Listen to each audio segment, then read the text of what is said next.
What's up, y'all? It's another day, another daily vlog. Tania and I are going to the pharmacy closest that we could find to the Thousand Trails Park we're at right now. If you watched our video yesterday, you might be having questions about what's going on. So we figured this might be a good time to kind of lay it all out for you. Tania has multiple sclerosis. Yep. But I don't like to tell people that I have it because people will treat me differently and I don't appreciate that. So, if you see me, you can, say, I'm sorry to hear that, but do not treat me differently. I can still do things. I can still walk. I get fatigued every now and then, but I'm normal. I'm still here. Thank God. She's a normal girl. I'm normal. Yes. As normal as can be. I'm a little crazy, just a little bit. Everybody is. So, what's been going on is Tania has had this. You were diagnosed 15 years ago. Over the course of the 15 years, there's been some changes in the medicine that you've been prescribed. Mm-hmm. There's been some consistent, like low-dose naltrexone. Right, which I was told about at the very beginning. So I was diagnosed in 2008, and I believe was told about it in 2008 and started in 2008. I've been taking it ever since.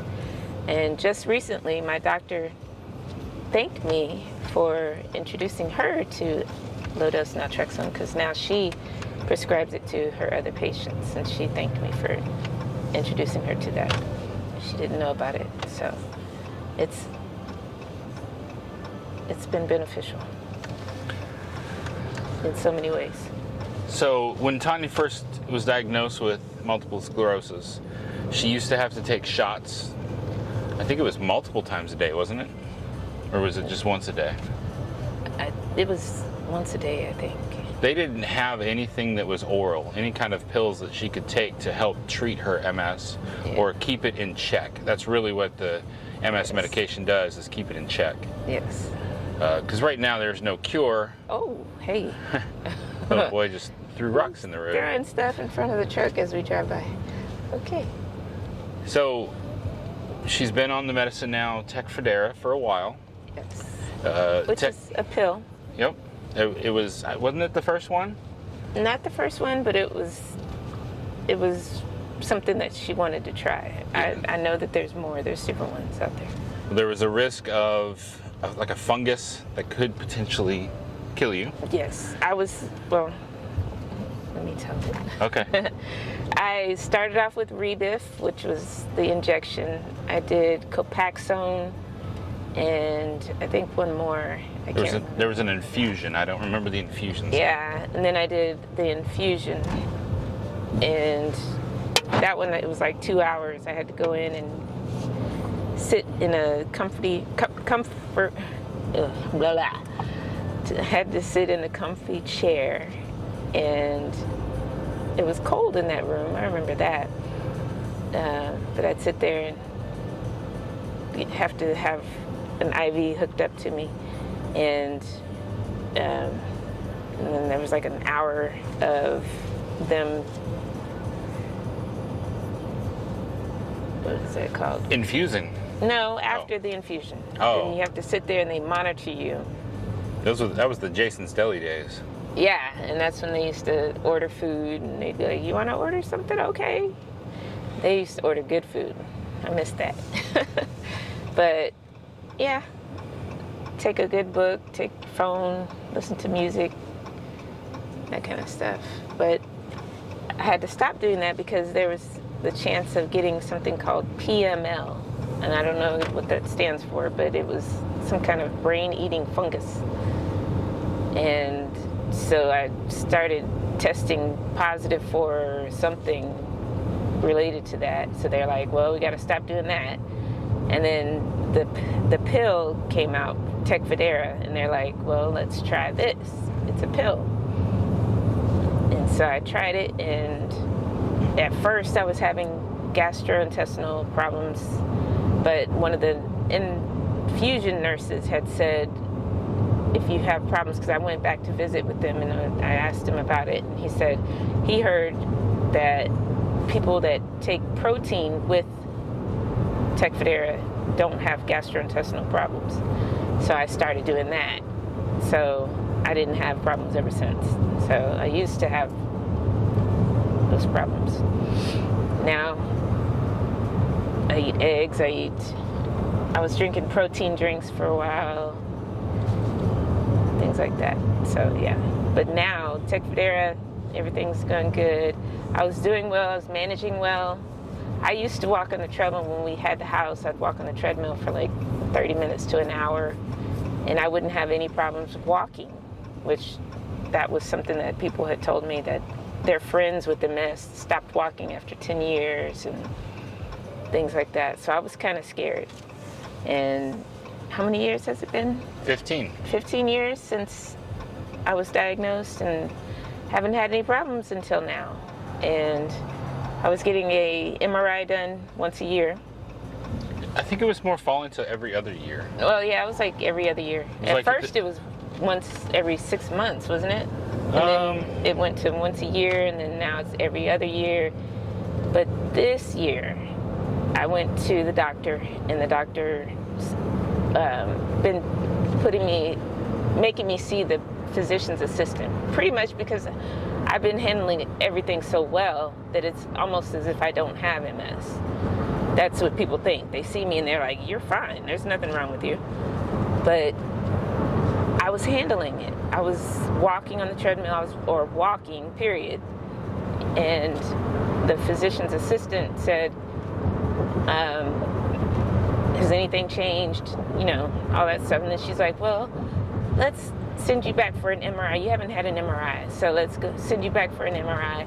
And we're gonna do two, one for your cervical, and one for your brain.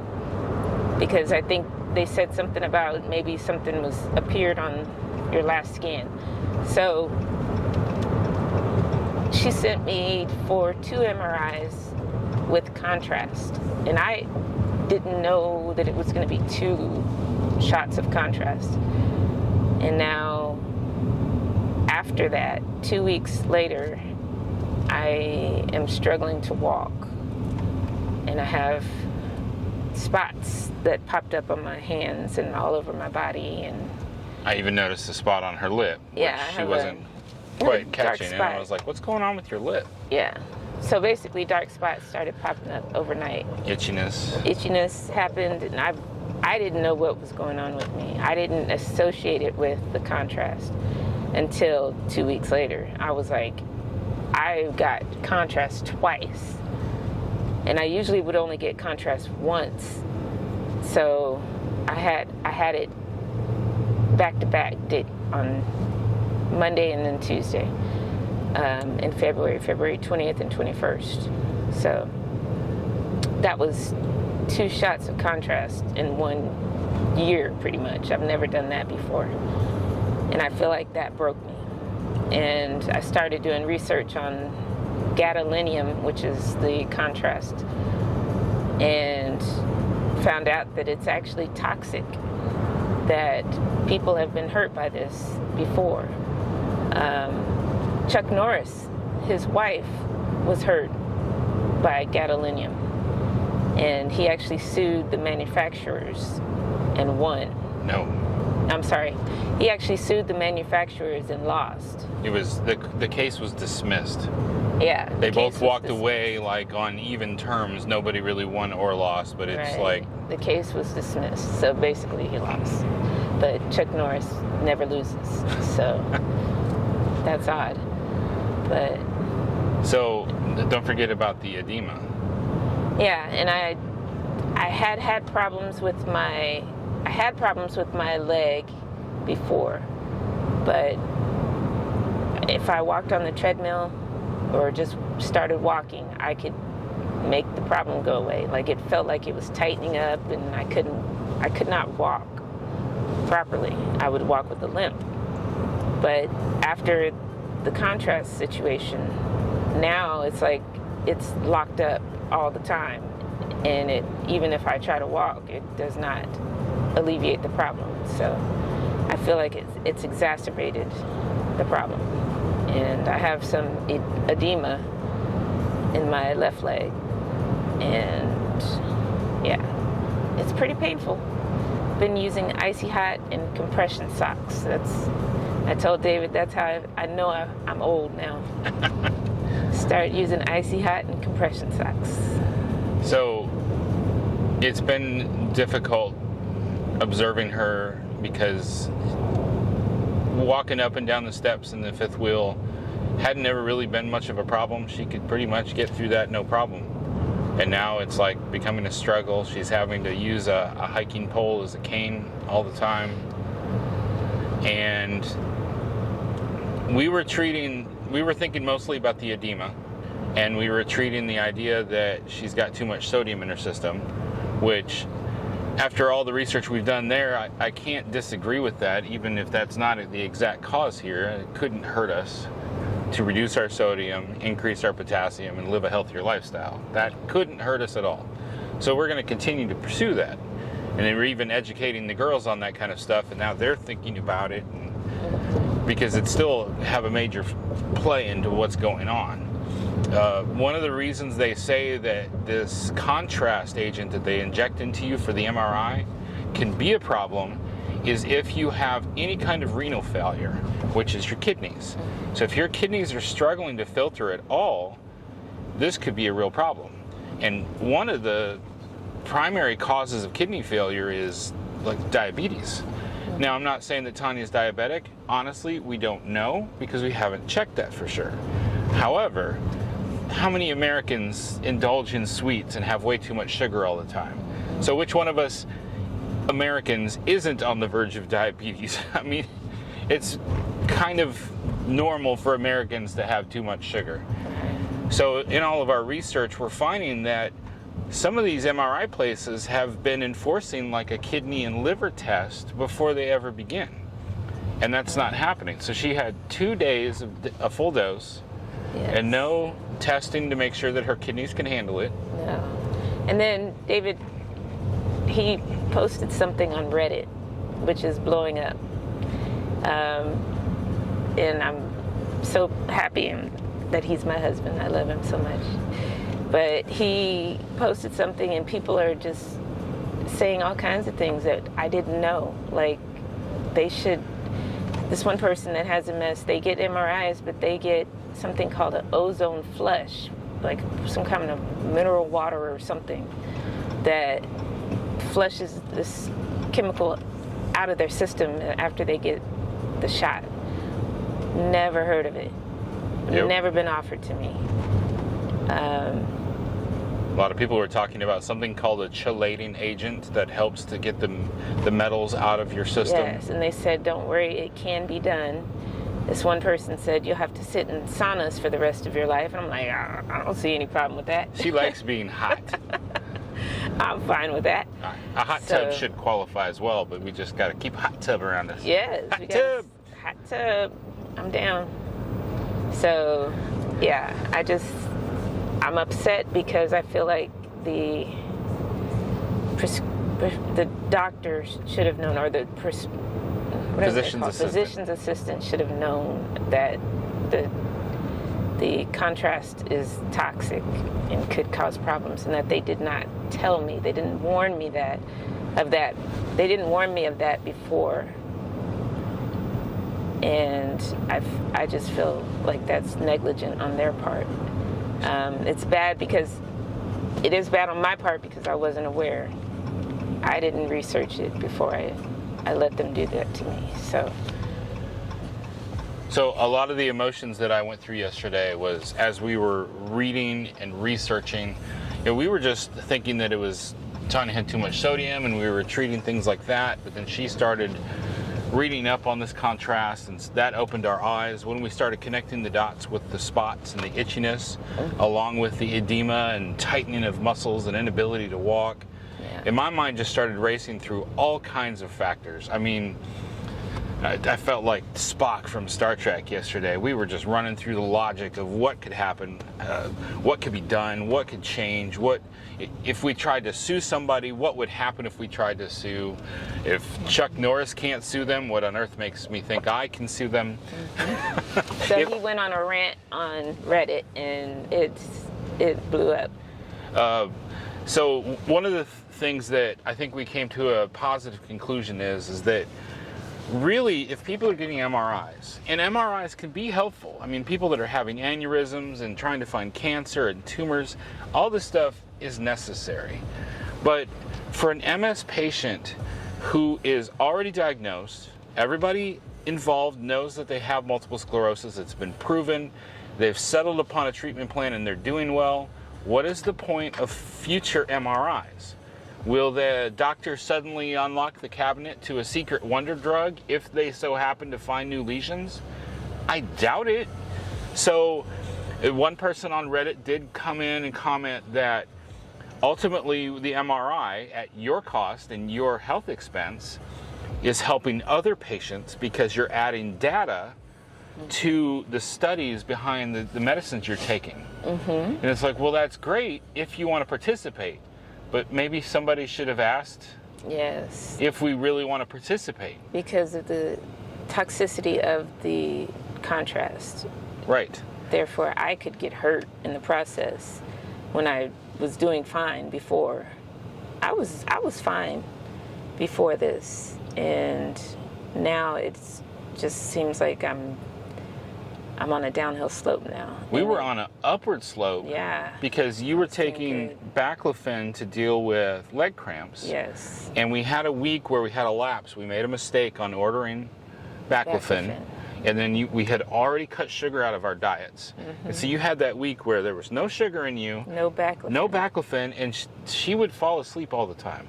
And all of a sudden she's like awake and alert, like nonstop. She's like, wow, I could read books. Yes. So much I could do with this free time where I'm not sleeping. We were on an upward slope. Yeah. And then this happened. Yeah. And it's like, what just happened? Yeah. It like knocked me down. So the other factor too about the MRIs, so many neurologists send their multiple sclerosis patients to these MRIs annually, and most likely with contrast. And some of these symptoms, as many people were discussing on my Reddit post, was, well, it sounds like a lot of your symptoms are just the progression of your MS. It's like, so is it possible that maybe they're masking it together? The contrast is part of why the MS right gets worse. So everybody, we're tracking and we're monitoring it. Do we need to? Right. Do we really need to? How many people could we get them to stop taking MRIs, stop tracking the lesions, and potentially stop these using that contrast? Right. Yes. So that's where we went through so many emotions yesterday. I was very upset, and then Tania called. She tried to talk to the physician's assistant. I talked to the nurse, and the nurse immediately was like, that doesn't sound like us. She's probably going to refer you to your primary care physician. That doesn't sound like anything that we deal with. Or it's not that. It's not the contrast. You've had contrast before, so it's not that. So she's probably going to tell you to go to your primary care physician. And I was like, okay, well, can you talk to her? She calls back. She's like, yeah, she said you need to go to your primary care physician. And David's like, no, no, that is not acceptable. So he called and left a message, and yeah, he sounded like the Punisher, like he was gonna take heads. Heads were gonna roll if they didn't take care of it. I got on that message and I was like, No, we're not taking this to a primary care We physician. don't even have a primary We don't care have one. physician. We kind of need one that can help us while we're on the road full time, Yes. but trying to track down one now to introduce into our lives and teach them everything that's going on. Yeah, no. But this is an extension of what you ordered, and now I felt like my phrasing was a bad reaction to the MRI, which you ordered. Yes. We need to talk to you. Right, not to a primary care physician that we don't have. Right, that knows nothing of her history. Yeah, So, this morning, well, they called back. And unfortunately, when it came through on our phones, we're like, scam likely. Yeah, I don't want to talk about my car warranty. I'm sorry. And then my phone didn't alert me to a voicemail, so it wasn't until too late yesterday. And then I'm like, okay, they did try to call. Today, so I called in the morning. Yeah. They picked up and hung up immediately. And then it took me to voicemail, and I left another message. I got a little bit more relaxed, but still, Tanya's like, please be stern like you were yesterday. So I still stayed stern, and then we went out to take a walk because we are trying to keep her mobile. Yes. She does feel better when she gets out there and gets some exercise in. Yeah, it's hard to explain. It's like if I don't walk, I can't walk. It's like she locks up. I lock up more, but if I start walking and for a long period of time, I start to loosen up and I can walk better. And sometimes David's like, you're outpacing me. Yeah. You're outpacing me. She sped up today, and I was like, whoa, hey, whoa, what's going on? Yeah, so it's hard to explain. So we got a call from the nurse. We're like, okay, what's going to happen? And she's like, Dr. Gazda, who's pretty much the top doctor, the top neurologist, she wants to talk to you. And I haven't seen her in years. Yeah. I've been seeing her physician's assistant, which has changed multiple times. Yep. So, and that's because I've been doing so well. She really only sees the really sick MS patients. So. Which is understandable. Yeah. She wants to be able to apply her knowledge to the people that need her the most. Right. So David had requested that they transfer it up to Dr. Gazda. We're like, we don't want to deal with this PA anymore. Just give it to Dr. Gazda. We want to talk to her. So they did that and never heard from the PA.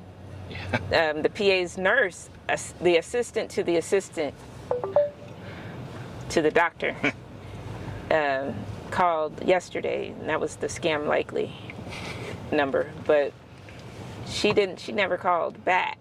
She had Dr. Gazda's nurse, the doctor's nurse, call us. And she's the one that we started off with. So she called and she's like, oh yeah, I've already forwarded it to Dr. Gazda. Dr. Gazda wants you to take a steroid, go pick it up and start doing that. And then she wants to teleconference with you tomorrow. So that's what we wanted. And I want to talk to Dr. Gazda because she has always been someone that she understands. She's willing to try any of the medicines. Yes. Like we said earlier in this video about the low dose naltrexone. Yeah, she never know heard about of it. But she let me get on it. She prescribed it for me. And then we basically educated her on it, and now she gives it to other patients. Yes. She's never. Whereas some doctors, you can see they're like race car drivers and they wear their brands on their jackets. Yeah.